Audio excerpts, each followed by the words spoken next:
Hello again. Welcome back to my channel. I am the Rambling Film Lover, and on this episode I wanted to bring the topic to ASMR, which is what I started doing, and I wanted to mix it in with the rambling episode. One of my biggest ASMR triggers is voices, specifically people talking. It's one of my favorites in movies. It's why sometimes I'll just play podcasts on YouTube or something and have it in the background, because it really relaxes me just to hear voices, people talking, not really angry or anything like that, usually very calm, not always quiet like a lot of the ASMR YouTubers who have like a whispering type of dialogue. I mean a discussion, mature discussion between 2 or 3 people I like, and sometimes narration too is enough for me, but it all depends on the person's voice.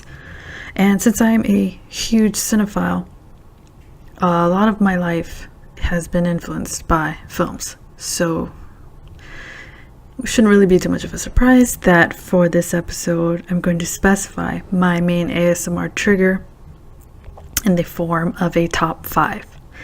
And for this episode, it's going to be the top 5 ASMR voices, male actors. So this was very difficult to do a countdown because I often will switch my favorites around a bit, so I can't always really pick who will be the one, but I'm actually very confident in today's list, and I think this is the closest to how I feel. From number 5 to number 1, I feel like this is probably the best list I have. I don't think I'll change this one around. I actually think I may change around the honorable mentions. I couldn't really do a top 10. Top 5 was easier for me. So the first one we're going to start with is number 5, and it is James Spader. Now, James Spader came into Hollywood and is known since the 80s all the way up till now. I first saw him in this really great film called Stargate, which also starred Kurt Russell. And there are a lot of scenes where James Spader is talking. Actually, there's a few scenes where he's like mumbling to himself, because James Spader's character is a very brilliant bookworm, and he is tasked to help the United States government unlock the Stargate, this portal into, well, another dimension, another planet, another world, whatever they think it is, although they're treading carefully with that. And James's character is actually, I believe, an Egyptologist. He's very familiar with hieroglyphics and whatnot. They hire him because they need him to decode the symbols and the order in order to get the sequencing right that will unlock the Stargate. And I absolutely fell in love with his voice. Find a destination within any 3-dimensional space. We need 6 points to determine an exact location. You said you needed 7 points. Well, no, 6 for the destination. But to chart a course, you need a point of origin. There are a lot of quiet scenes too. There's a few scenes where he's talking with another character, and so it creates a very intimate moment. And the scenes where he's talking and trying to decipher something, that's when the first trigger began. He has a very smooth voice, and it's very low. Not baritone, but it's low. But it's very smooth. It's not harsh. And it was just so soothing to hear it. This film has been a favorite of mine for a while. I saw it as a kid, but I always did remember James. And I think particularly because of well, number 1, I did have a little bit of a crush on him, but aside from that, I would always remember his voice. And he has done quite a few films since then. He was most recently in the TV show The Blacklist again. And I was actually really excited that he was hired to voice Ultron, because I wholeheartedly agreed that he has the perfect voice to play a villain. Actually, let me just be general. I think he has the perfect voice to be a voice actor. And I'm always happy to see an actor delve into that, because I'm just going to be completely honest, and this may be an unpopular opinion, but I am not a fan of celebrities doing voiceovers. But let me specify, if they don't exactly have the right voice for it. Yeah, they're a very famous actor, and I'm assuming they hired them because the name will draw a lot of people into the theater, but if their voice isn't strong enough to be solid standalone for a character, then I'm not buying it. And again, a lot of people won't agree with that, but there are a few actors that really could do it. That's I'm a fan of anime, and I am a fan of dubbed anime, especially when the voice actors have a unique voice, like Stephen Bloom, who does the voice of Spike Spiegel of Cowboy Bebop. Perfect example. His voice is made for voice acting. Or Wendy Lee, again, like, they have it. It's perfect for that. I think I remember Julia Roberts had done a voiceover for an animated film, and I think it has to do with like bugs or something like that, and I just thought it was so underwhelming. She's a great actress, but she just doesn't have a voice that can stand strongly on its own in an animation. And there are actually a few other actors that I would categorize in the same kind of like, please don't do voice acting. No. It doesn't suit you. I don't see a character when I hear your voice. Billy Crudup, on the other hand, is perfect for that. I would have put him on my list, but he would probably be like 10 or 11. No offense to him, he's very talented, but he actually did voice acting for a while. And I remember there was a quote or something where he said it actually was a sustainable income. He didn't really have to do movies or TV shows or anything for that time period. He was actually making enough money just voice acting. Prime example, Princess Mononoke. Perfect. He has such a perfect, unique voice for it. It's very smooth, and he's a great actor. So it all goes together. Excellent. Again, this may not be a popular opinion. For me, it is. I think actually the voice actor for Fry on Futurama had once said the same thing, that he was actually kind of annoyed that Hollywood was starting to get actors for voiceover work and kind of pulling the work away from trained voice actors like himself. And I'm going to be totally honest, I agree with him. I do. Unless you're an actor who also has a voice for voice acting, it's not really going to fit me. I'll see it and I won't be that entertained by it. But again, that's me. If you guys agree, let me know. If not, then say why. Or if anything, if you know any other actors that do have a unique voice that you think would be great voice actors, please put it in the comments. Let me know and I'll check them out. Number 4, Alan Badel. Now, actually, I really hope I'm pronouncing it right. It could be Alan Badel. This one, not that many people may know. I could be wrong, but he was an actor in around the 60s, and his voice is actually, at one point, it was described as the sound of tears. Now, I had only really seen him in one film, and that was Arabesque, starring Sophia Loren and Gregory Peck. It is a hilarious, very kitschy 60s film that's a lot of fun, but I really liked it.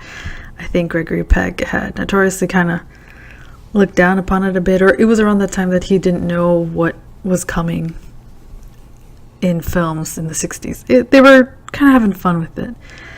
But for me, the most memorable of the film Arabesque, besides Sophia Loren's gorgeous face and her many shoes, was the actor Alan Badel's voice. It must have been very convincing. It's a feminine talent. Oh, what a waste not to exploit it. I was going to send Sloane to see Mr. Pollock to convince him to return the cipher, but Sloane has so few subtle qualities, and I'm sure the professor would much rather deal with you. I thought you were jealous of the professor. I'm too busy now, being jealous of Yusef. His voice is so smooth. It's like poetry. It's so soothing, it's so relaxing, and it's interesting because his character is actually, spoiler alert, a villain. He's a bad guy.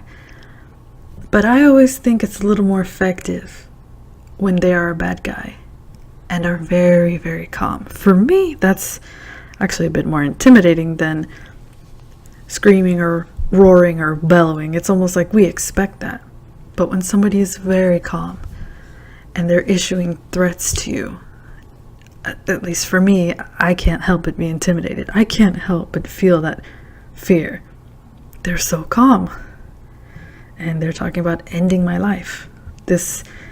I feel like that works. And his character does just that in this film. And I swear, if I could have somebody narrate my life, it would be everybody on my list. But it started with Alan Badel. Just beautiful, rich as honey voice. Tremendous actor too. And he gets the number 4 spot. Number 3 goes to Richard Burton. Now I feel like quite a few of you may know who he is. Hopefully for his work alone, but you may know him for his company. He was married to Elizabeth Taylor twice. She was one of the loves of his life. And they had quite a whirlwind romance, marriages, everything. They are passion embodied. But I want to focus on him as an actor because he was a tremendous actor. Very much so. And the first time I had seen him was actually Cleopatra. And then of course I went down the line and then I believe I saw Equus. Then I went back and I had seen Who's Afraid of Virginia Woolf, and I think I had seen like the VIPs mixed in there too, which is also a great film, another kitschy, great 1960s fun film. And I think in his films, of course, you hear him talk, you know his voice, it captures you. But when I went looking for just information on Richard Burton, I pulled up interviews, and it was those sound bites that really struck me. He has an interview in Dick Cavett had interviewed him. I think it was like a 2-part episode or something, and there Dick Cavett I honestly love as an interviewer because he really lets the person talk and go on, and I feel like we don't have that anymore either, which is what I miss. Well, not miss because I wasn't around in the 70s, but I like that about earlier interview shows. They let them speak, they get a full answer as opposed to, cutting away real quick to the next thing and the next thing, and they ask a very on the surface type of answer that offers no real they ask a very on the surface type of question that doesn't really ask for a sort of deep, long, lengthy response. But Richard Burton in the Dick Cavett interview was talking about his film work and whatnot, his childhood, how he took up the name Burton after a teacher of his. And then he goes on to talk about his latest play because he was promoting it on Broadway. And I fell in love with his very calm demeanor. He really did love acting, and he seemed very relaxed. It was also a bit somber at the same time. Something about the whole thing, I feel like his voice is a sort of mood, but my attention was all on him. I was captivated. I wanted to know everything he had to say. And I blame his articulate nature as well. He he knew how to describe everything so beautifully. And I actually have the Richard Burton diaries, and I love to read it because I can hear his voice when I'm reading his passages, and I loved how honest, brutally honest he was. But a lot of his entries, it's like a poem. So I feel like his voice alone is something beautiful to behold. But when you mix in just how talented he was with words, your appreciation grows even more, and your respect for him is that much stronger. And that's why he takes the number 3 spot.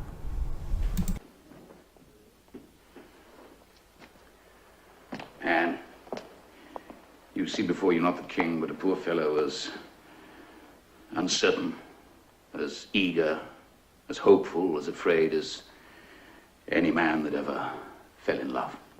I see the king. Believe me, all kingship on one side. Women give love to the king like paying taxes. I wish to be loved for myself. Number 4 is Orson Welles. And I know many of you may know him. He was also in the film The VIPs with Richard Burton. That film is just an ensemble cast and just great fun. But I think also Orson Welles, I will also use the Richard Burton example, where when I started looking up interviews with Orson Welles, and if you just leave that man alone to talk, he will educate you, and it will be wrapped up in this sweet honey of a voice. Like, his voice is very low, and it's made for narration. It's made for reading Shakespeare. It's made to be heard. And I actually can't remember what my introduction to Orson Welles was, but I will say this. My absolute favorite film of his is The Third Man. You don't really see him until a little bit later, but every scene he's in, he's a magnet. You're just pulled into it, because also the mystery surrounding his character. I don't want to give too much away, because I really want you guys to see it. It's a great, great, great story. There's also this one very famous scene, the cuckoo clock scene.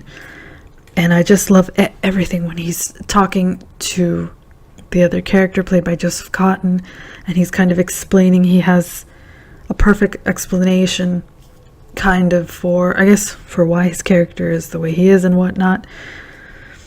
He also he laughs in the middle of it. It's just his voice is just so rich, and I like a voice that is soft, but I also like a voice that is heavy and clear.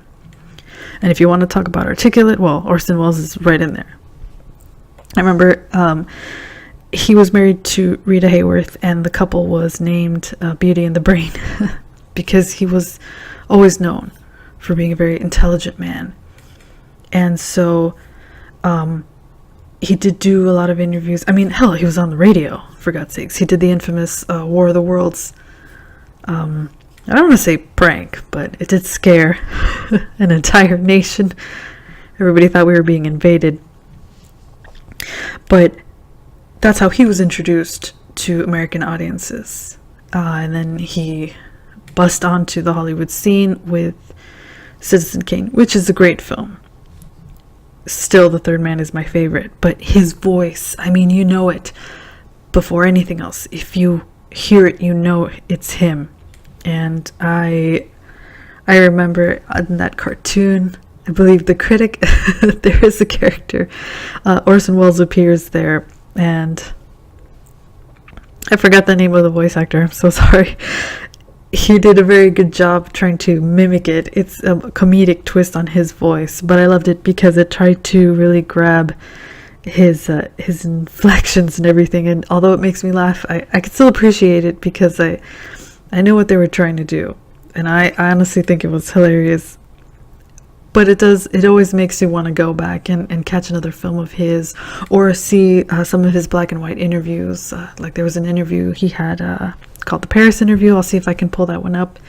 I always recommend, if you're a fan of films or television, if you can, pull up old interviews where they discuss at length characters and writing, or the business, or their childhood, whatnot. It's a great example of the English language, and you can really become enraptured by it, and it can really be inspiring too. As somebody who dreams of someday being a writer, I do love to listen to a lot of those interviews, and that's sometimes part of the reason I watch older films too. Language has changed so much since, like the 30s. I'm trying to start from like the talkies all the way till now, and so every now and then it's good to kind of mix in a couple words here and there, really play around with language, and that's why I appreciate certain actors as well too, the ones that can really hold their own and are great orators and, in my head, lecturers on the art of acting and filmmaking, because Orson Welles was also a filmmaker, but his voice was just always so heaven to hear, and so his is also an ASMR trigger for me, and that's why he gets the number 2 spot. Don't be so gloomy. After all, it's not that awful. Well, what the fella said. In Italy, for 30 years under the Borgias, they had warfare, terror, murder, and bloodshed, but they produced Michelangelo, Leonardo da Vinci, and the Renaissance. In Switzerland, they had brotherly love. They had 500 years of democracy and peace, and what did that produce? The cuckoo clock. So long, Alec. The number 1 spot goes to my childhood, Alec Guinness. I say my childhood because Star Wars was my first real foray, my first introduction to films, to epics, to sweeping sagas, and also to beautiful narration, interesting voices. I had never heard anyone with Alec Guinness's voice. I had never actually heard anyone with his accent either. I was born and raised in the States, and I think this was the first time I had really heard someone with an interesting way of talking. I hadn't really heard accents, I think, outside of maybe the Southern accent on some Looney Tunes cartoons and whatnot. But Alec Guinness was he sounded, I guess I should specify maybe as specifically Obi-Wan Kenobi. He was the teacher, he was the surrogate father, he was the guide. And I was completely in awe of his character as well, because I wanted to learn from him. I wanted to hear everything he had to say. He didn't speak with aggression. He didn't really show any emotion, any aggressive emotion. Always concern, always with the intent to teach you. You could see he gave Luke freedom. And even in his warnings, it was very soft. I mean, Alec Guinness really made those words his own. And he played the character beautifully. And it would be a little later when I would look up some of his other work. Alec Guinness was a tremendous actor. And one of my favorites that he was in was Doctor Zhivago. He narrates it as well. I was ordered by the party to enlist. I gave my name as Petra. They were shouting for victory all over Europe, praying for victory to the same God. My task, the party's task, was to organize defeat. From defeat would spring the revolution, and the revolution would be victory for us. The party looked to the conscript peasants, most of them wearing their first good pair of boots. When the boots wore out, they'd be ready to listen. Well, and oh my goodness, he's the perfect narrator for such a great film, which I highly recommend. And after that, I couldn't really pull up too many interviews of his, but I did watch as many of his films as I could, and he just, aside from The Lady Killers, which I recommend, he always had the same sort of temperament, very calm, very soothing, spoke eloquently, clearly. And no matter what, I guess he always reminded me of home. He always reminded me of childhood. But that is more so because he was the first actor I really saw. but I don't want to take away from the fact that his voice is very much a trigger. You know, all these voices, these top 5, anytime I'll ever feel anxiety or anything like that, or even let me throw in boredom too, I'll pull up a movie or a show or an interview with these actors, and I'll play it while I'm, you know, mindlessly working on something else, and it automatically soothes me, like jazz does to some people, or I don't know, maybe to some people they like to play rock music too to soothe them. An ASMR trigger is whatever it is for the person. For me, in terms of male actors, it's these. And I don't really think there's a specific theme. A lot of them are English, I will say that. Well, actually, no. James Spader's American. Alan Badel was English. Richard Burton, English. Orson Welles, American. Alec Guinness, English. Okay, yes. The Brits win. But I just always liked a clear voice. And as a child, you're still learning the language. So Alec Guinness for me was the perfect example for me to really learn and appreciate language even more. My mother's voice and her accent was the first introduction, and she spoke with an accent as well. I'm Hispanic, but she spoke English very clearly. Her grammar was perfect, and she had a very soft voice as well, and she would always read stories to me in English. And so I began to appreciate language just by listening to somebody else. And so that pulls into films. I think that's why I'm very obsessed and why I'm triggered by specific voices that speak clearly and have a great command and a great grasp of language. And Alec Guinness holding the #1 position is very important for me. He is the first voice I heard that really became something important for me, sort of like a therapy for me. So he will always, I feel like he will always be #1. The other ones I may switch around a little bit years from now, but for the most part, Alec Guinness must retain #1 for his contribution to my life.